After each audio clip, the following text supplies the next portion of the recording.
For a long time, blind people were only able to pursue a limited number of professions. Until the 19th century, they earned a living as brush makers or basket makers.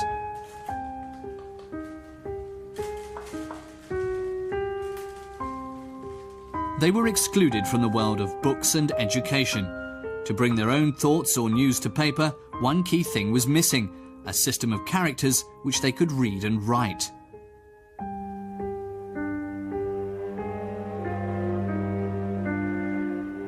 All this was changed by 16-year-old Louis Braille. In 1825, he developed a system of writing that is still used by the blind all over the world today.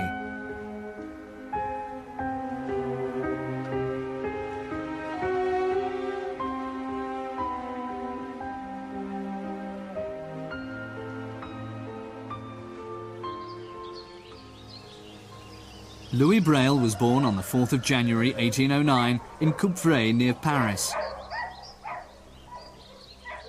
At the age of 3, he injured his eye with a knife in his father's saddle-making workshop. An infection eventually spread to his healthy eye. Louis' sight gradually deteriorated. By the age of 5, he was completely blind. Despite his disability, Louis attended the village school.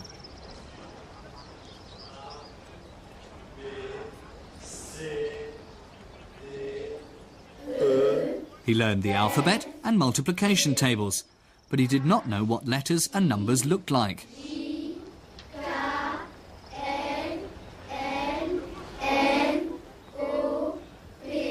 His teacher learned of a school for blind children in Paris. The school was free. For a long time, little interest was shown in the needs of the blind.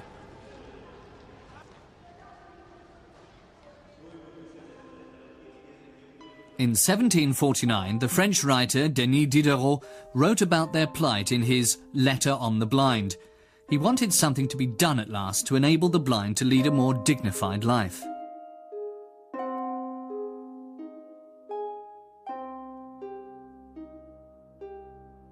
Diderot's appeal moved the entire nation. Valentin Roy was the first person to take action. In 1785, he founded Europe's first school for the blind in Paris. Roy also developed the first system of writing for the blind. To produce relief print, he used an iron stylus to inscribe letters in mirror-inverted form onto thick paper. In this way, sighted and blind people were able to read and write these characters. This was a matter of particular importance to Roy. For educational reasons, he rejected the idea of a secret code which only blind people could understand. By the time Louis Braille joined the Paris School for the Blind in 1819, Roy's system had gained recognition. The school's new director, Dr. Pugnier, had even set up a library for his pupils, but only a few dozen books were produced in relief print. And these books were difficult to read, but inquisitive Louis soon knew them all. In 1821, former artillery officer Charles Barbier de la Serre visited the school for the blind in Paris. He showed the director a secret code which he developed himself a few years earlier. His code, consisting of raised dots, enabled soldiers to communicate in the dark. Barbier had developed a system of coordinates made up of 6 lines and 2 columns. Each of the 36 sounds in the French language was represented by a group of 2 to 12 dots. The dots were elevated.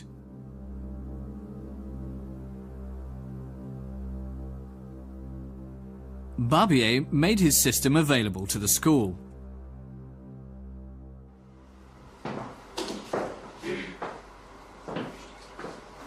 But while it was easy for him to scan a group of up to 12 dots with his eyes, the blind students had difficulty feeling the dots with the tip of their fingers.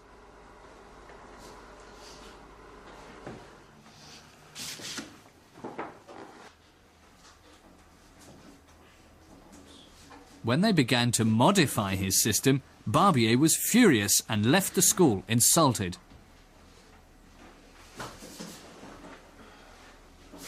Louis then remembered a dice game his father had made especially for him some years earlier.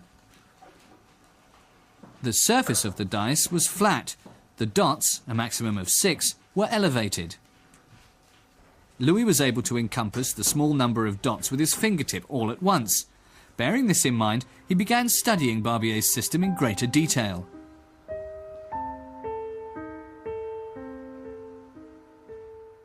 After 2 years, Braille was ready. He came up with a system similar to a dice consisting of a maximum of 6 dots per character, which could be felt all at once with the tip of a finger.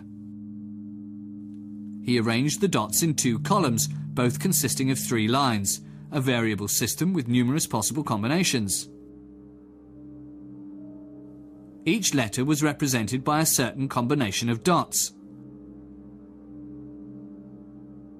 Louis decided to use the letters of the alphabet instead of sounds.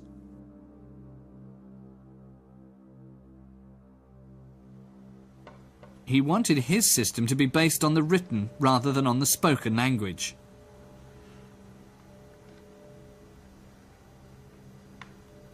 Louis thought up a simple system of arranging the dots.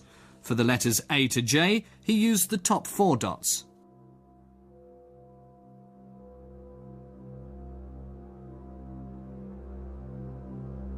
For the letters K to T, he added the bottom left-hand dot to the first combination of dots, and for the remaining letters, he added the bottom right-hand dot.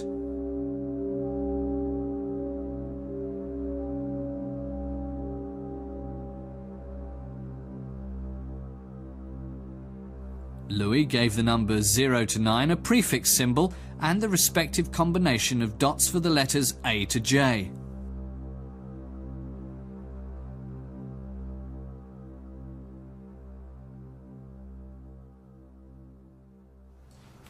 Because every dot is either raised or not raised, there are 64 possible combinations, enough for the alphabet and many special national characters.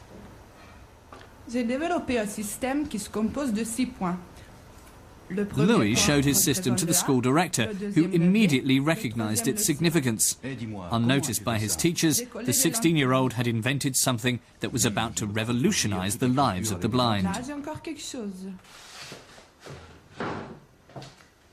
But Louis had more to offer. With his father's help, he developed a writing device and support frame. With Braille's inventions, the blind were now able to read and write by themselves. Henri était paresseux. Un instant, s'il te plaît. Director Pignet was delighted. It was thanks to his untiring efforts that Louis Braille's system became famous. But it was many years before sighted people acknowledged the significance of the Braille system. The main objection was that only specially trained students could read the code, and that this would only serve to isolate the blind even further. It gradually became clear that Braille was the only way blind people could read and write quickly. In 1854, 2 years after Braille's death, his system was officially introduced in schools for the blind in France. Non, vers le haut. Montre. Encore une fois. Shortly after, the first Braille books were manually produced. News spread fast among the blind. Those who mastered the system now had access to the printed world.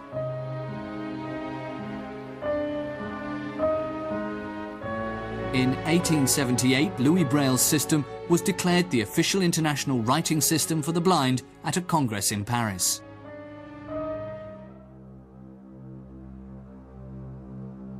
A year later, the German Association of the Blind also adopted the system.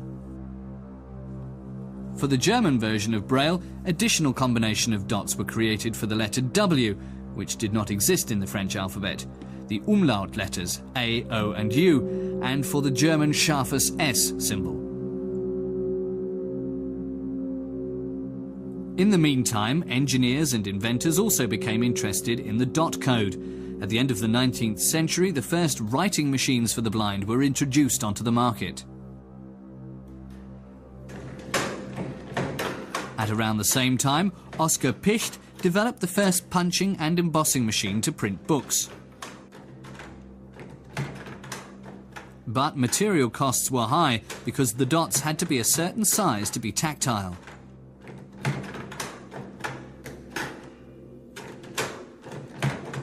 A solution was found in the first half of the 20th century in the form of a shorthand system. This more than halved the number of characters.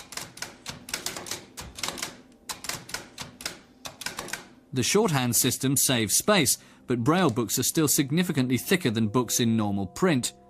Lord of the Rings in shorthand Braille, for example, covers 15 volumes. To produce a book for the blind, the text is scanned and translated by a special software system.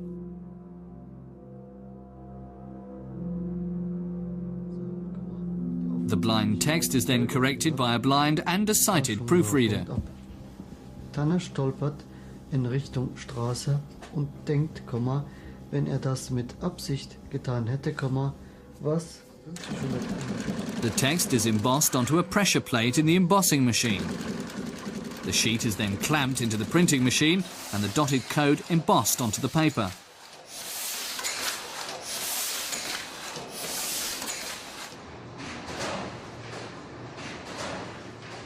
The printed sheets are then ready for binding.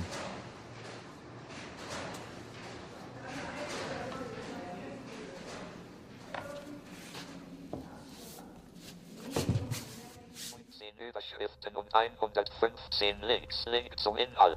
Überschrift Dossier Archiv. Überschrift elektrisiert. Nowadays, Braille can also be used by blind people on a computer. Texts are typed with a Braille keyboard and read with a Braille line. The Braille line contains 6 pegs per character. Depending on dot combination, these pegs are elevated correspondingly. At the end of the line, the pegs are lowered again.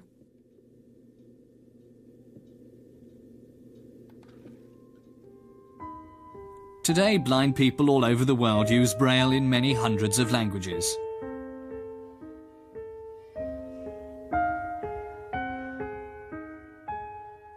Louis Braille didn't live to see the breakthrough of his invention.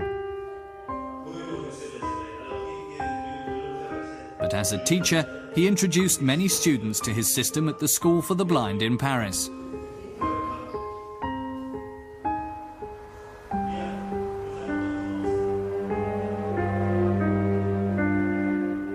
And when he trained as an organist, he also developed a notation system for music. This opened up a new profession to blind people all over the world, many of whom have become very talented musicians.